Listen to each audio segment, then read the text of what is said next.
Of course, in a conference like Gamelab, full of young developers interested in new ideas and new ways for gameplay, virtual reality is a highlight this year. And we have the pleasure to be with Richard Marks to talk about Morpheus technology. Thank you for joining us. Oh, thank you for having me.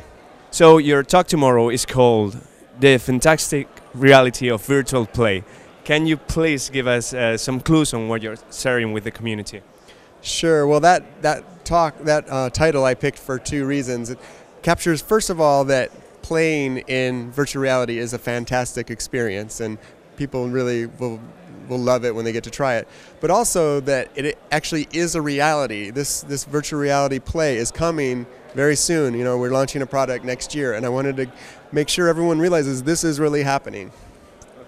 We had Yoshida-san last year here at Gamelab 2014 in this case, and he shared his concerns about the communication problem with virtual reality, because you of course cannot show how it works unless you play. How do you think you could solve this issue? Yeah, it's a really challenging problem because I can talk about virtual reality forever, but you still won't understand until you try it yourself. So I think the best solution, I mean, we'll show it to as many people as we can, just like we always try to do with our products, but I really think the best solution is for us to start selling the product and give the first people that buy it really great content that they can then show their friends, and then those people can show their friends, and that's how it, I think, will explode. See, last week you were at E3 as well, and you were showing some really interesting new games and applications, and people were trying that. What's the main feedback you got from this E3 showing? We had great feedback. People were very positive that we had such a wide range of experiences we're showing. We showed a couple more social experiences which got people excited. Rigs where you can have like 6 people playing in VR over a network. And then also the Playroom VR from the Japan studio where one person's in VR and other people can play against them with the regular DualShock. So it's kind of an on-the-couch social VR experience. The highlight for us was the London Heist demo, but we felt like best experiences were sitting down. I mean, maybe in the car or on the desk. But how are you trying to do the transition between these kind of sequences and the walking sequences and another sitting experience and virtual reality? Well, the London Heist, you know, they're working on how they will work that into the story, but they have 3 different sequences really that they've shown. They've shown the interrogation, which is seated, and they've shown the getaway, which is seated in a car. But then they also showed the one, actually the heist part, which is at a desk, and actually that's best played standing up. So you stand up for that part, and then you can hide and crouch and do things like that. But then, you know, they've just been showing so far sit back down as kind of a transition, and it, you know, in a non-game mode during when it tells you to transition back to what you should be doing. And actually, I think the idea of combining standing and sitting together is really interesting because if you're standing the whole time, it might be tiring, but if you're seating the whole time, you might not feel quite as interactive. So I really like that they're doing both in their experience. Talking about social, you said you have more social experience. Of course, the PS4 interface is something you want to socialize with, and you kind of announced that during E3 that we will be able to use the full interface while being on Morpheus. How are you designing this, or what can we expect? Yeah, we actually are working on the system software kind of ways to interact with Morpheus. We're not talking about the design of that quite yet. It's not quite ready to show yet, so there's more of that to come in the future. Okay. And of course, for controllers, you are using PS Move, in which development you were involved as well. But I myself love motion controls, but with PS Move on PS3 games, the lag was really noticeable in some of the titles, but it looks like with London Heist you fixed that. So technologically, how are you fixing this, and because of course it could break the immersion? Yeah, actually with the PlayStation 3, a lot of that was up to the developer how they wanted to use the PlayStation Move, and some of them chose to smooth it a lot, which can add some kind of lag to it. With PlayStation 4, we have the new PlayStation camera, and so we're using that for the tracking. It gives a 3D direct measurement of the move with just the camera, so we get an improved measurement. And then just being in virtual reality, your entire world is replaced, so you don't actually see your own hand moving around. You feel it, but it's not quite the same as seeing it. So some kind of if there is even a little bit of lag, it's not as noticeable as when you can see your own hand right in front of the screen moving at a different speed. Okay. And there's other manufacturers, of course, coming up. Like there's Oculus, there's many brands trying to get into the VR space now, and Yoshida-san last year as well said that there's a friendly competition with Oculus and others. But how are you exactly competing technically with your specs and your product to them?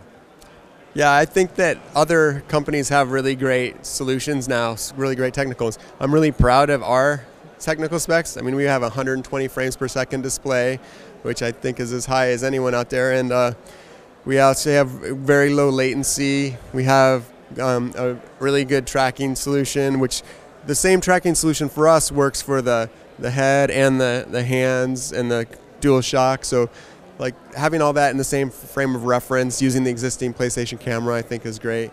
So we have a really strong technical solution. I mean, we're always going to be competing technically. Our engineers, we see what they do, and then we always try to do one step better. And I think that's a good, healthy competition. But that's kind of the level it is. And we have to say it's really comfortable and light. How did you manage to do that? Yeah, we have some great hardware engineers in Japan. That Araki-san is kind of the lead ergonomic designer, I think, and he really made it so it sits on your head and it feels balanced and it's not too heavy. And then also you can move the thing away from your eyes if you want. Just need kind of be able to get a drink or check your phone or something like that real fast. And it supports glasses, so you can wear glasses inside of it. And there's nothing pressing on your face. So yeah, I think those guys from the very beginning, they cared a lot about the design of the ergonomics of it, which I think is very important for the user experience. Yes, of course. Okay, closing one. Some voices in the industry have said like VR is a fad, VR is not fun, maybe it's not social enough. What would you say to them? I think a lot of people who are saying that might not have tried some of the experiences we have. I mean, not very many people, as I said, have gotten to try it yet. It's changed very much, even in 1 year also. So I think that's another thing. It keeps changing so fast that people think they tried VR years ago, but it's not like that anymore. Also, as far as being social, I mean, actually, some of the experiences I've tried are more social in VR than they would be in a regular online game, because in VR you can actually be in a shared space with somebody else and it feels like they're right there next to you. When you talk to them, the voice comes from where they are. So it feels like I'm closer and more interacting with a person than I would in a traditional online game. So, what would you say to people looking forward to buy a VR system next year and why they should choose Morpheus?